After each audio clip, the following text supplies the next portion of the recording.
Hi friends, welcome to Saranya cooking videos.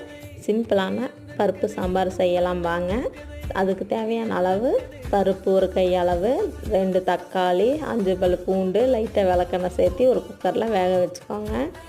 அதுக்கப்புறம் அது சின்ன வெங்காயம் 5, மிளகாய் தேவையான அளவு மிளகாய், கருவேப்பிலை, உருளைக்கிழங்கு எல்லாத்தையும் அரிஞ்சு ரெடி பண்ணி வச்சுக்கோங்க.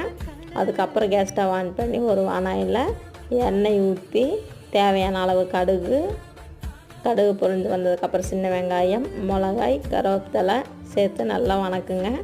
வதங்கினதுக்கப்புறம் நம்ம கட் பண்ணி வச்சுருந்த உருளைக்கிழங்கு சேர்த்து 2 நிமிஷம் வதங்கினதுக்கப்புறம் மிளகாய்த்தூள், சாம்பார் தூள், மஞ்சத்தூள், தேவையான உப்பு சேர்த்து பச்சை வாசம் போகிற அளவுக்கு வதக்கிக்கோங்க.